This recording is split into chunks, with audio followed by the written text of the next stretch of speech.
آج کا second last چوتھا سوال. ہاں جی ایک کوڑا سوال ہے لیکن ذرا تسلی نہ سننا جائے. کیا بغیر داڑھی والا شخص جو داڑھی مونڈتا ہو، ساتھ یہ لفظ بھی ہے داڑھی مونڈتا ہو، ایک تو بیچارے کی داڑھی نہیں نکلی ہوئی ہے، جو داڑھی مونڈتا ہو کیا وہ نماز کی امامت کروانے کا اہل ہے؟ جی ہاں بھائیو، کیوں نہیں کروا سکتا؟ نبی صلی اللہ علیہ وسلم نے جو امامت کی 4 شرائط بتائی ہیں ان میں داڑھی کوئی نہیں ہے. یہ کوئی لائسنس نہیں ہے داڑھی والا کہ جس کی داڑھی ہوگی تو وہ امامت کروائے گا. وہ 4 شرائط میں بتاتا ہوں آپ کو، وہ شاید اکثر داڑھی والوں میں بھی پوری نہیں ہوتی ہیں. پہلے تو انہوں مسلیات اللہ ہونا مولویوں نو. صحیح مسلم میں، یہ میری اپنی ذاتی نہیں ہے، صحیح مسلم میں ہے، انٹرنیشنل نمبر کے مطابق 1532 نمبر حدیث ہے، مشکات میں 1117 نمبر 1117. آپ صلی اللہ علیہ وسلم نے فرمایا کہ لوگوں کی امامت وہ شخص کروائے، 4 شرائط بتائیں. نمبر 1، جو سب سے زیادہ کتاب اللہ کی قرات کرتا ہو، اس کا علم رکھنے والا ہو، اس کا فہم رکھنے والا ہو، کتاب اللہ کا فہم. فضائل مال، فضائل سنت، 14 ستارے، الرحیق المختوم دی نہیں گل ہو رہی، قرآن دی گل ہو رہی بھائی. قرآن کا علم، سارا کا نام بتا لینا بھائی، ناراض نہ ہو جائے کوئی. 4 کا نام لے دیا میں نے. اچھا تو قرآن کا علم جس کا ہوگا وہ اہل ہے. پھر آپ صلی اللہ علیہ وسلم فرمایا جو قرآن میں بھی اگر سارے برابر ہیں، پھر جس کے پاس سنت کا علم زیادہ ہے وہ امامت کروائے. اور اگر سنت میں بھی برابر ہے تو جس نے پہلے ہجرت کی ہے، یعنی جو سینئر مسلمان ہے اس زمانے کے اعتبار سے، تو وہ کرے.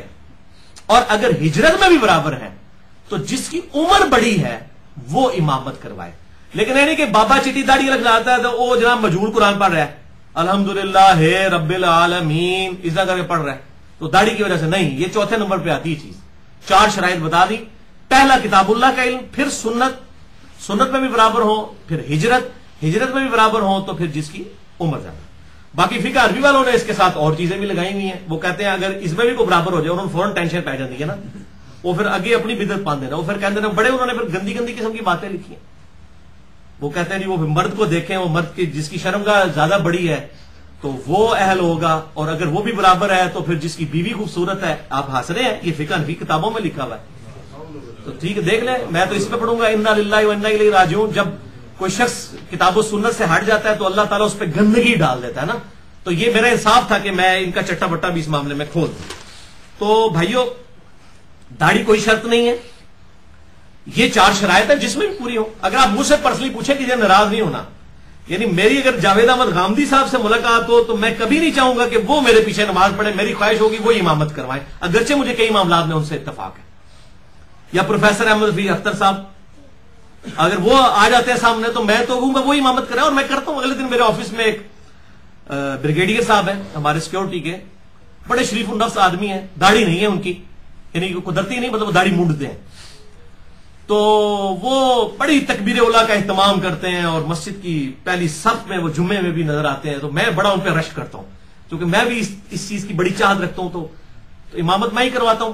عصر کی نماز میں اگلے دن کیا سب لوگ کھڑے تھے، تو جب اقامت شروع ہونے لگی تو میں نے کہا بریگیڈیئر صاحب آج آپ نے نماز پڑھانی ہے. اب وہ سارے بےچارے اتنی لمبی لمبی داڑھی والے بھی پیچھے کھڑے ہوتے ہیں. وہ کہتے ہیں جناب ایک ایک جناب مصیبت کھڑی کر لگا. تو وہ کہتے ہیں نہیں وہ بےچارے گھبرا گئے. میں نے کہا نہیں، یہ میں آج یہ بت پرستی ان کی توڑنی ہے کہ داڑھی کا کوئی تعلق نہیں ہے نماز پڑھانے کے ساتھ. اس کا تعلق تو قرآن کے علم کے ساتھ، سنت کے علم کے ساتھ ہے. کوئی کتنا مطلب سنت کو فالو کرنے والا ہے، قرآن کو فالو کرنے والا ہے. اور سنت ہی صرف داڑھی نہیں رہ گئی ہے. داڑھی مڈانا چھوٹا گناہ ہے، جھوٹ بولنا اس سے بڑا گناہ ہے. داڑھی مڈانے کے اوپر کوئی وعید نہیں آئی ہے کہ دوزخ کی سٹیں گے. میرے نزدیک تو داڑھی رکھنا فرض ہے. میرا مسئلہ نمبر 33 سن لیں. میں سمجھتا ہوں یہ گناہ کبیرہ ہے، لیکن جھوٹ کے لیول کا نہیں ہے، غیبت کے لیول کا نہیں ہے، کوڑ مارنے کے لیول کا نہیں ہے، لوگوں سے حق چھپانے کے لیول کا گناہ تو نہیں ہے. ایک مولوی جو ممبر پہ چڑھ کے گالی گلوچ کرتا ہے، لوگوں کو باطل مسئلے بتاتا ہے، یہ بڑا جرم ہے داڑھی مڈانے سے. ان کو مسلوں سے اتاریں جن کے اندر بڑی خرابیاں موجود ہیں. یہ تو پہلے اپنا سرٹیفکیٹ بتائیں نا کہ ان کو داڑھی انہوں نے رکھ کے جو مرضی کر رہے، اس داڑھی کی آڑ میں جو مرضی کرتے جائیں. تو داڑھی شرط نہیں ہے. ہاں جب سارے برابر ہوں گے، قرآن کا علم بھی زیادہ ہوگا، پھر سنت کی طرف آئیں گے، پھر داڑھی آ جائے گی. پھر داڑھی نہیں صرف آئے گی، پھر باقی چیزیں بھی آئیں گی. لیکن یہ صرف ایک ظاہری سرٹیفکیٹ لوگوں نے بنایا ہوا ہے، اور اس کی بنیاد کے اوپر حالانکہ کتنے لوگ ہیں علماء بڑے بڑے لحن جلی کرتے ہیں، ان کو پتہ ہی نہیں تھا سین اور سواد میں کیا فرق ہے.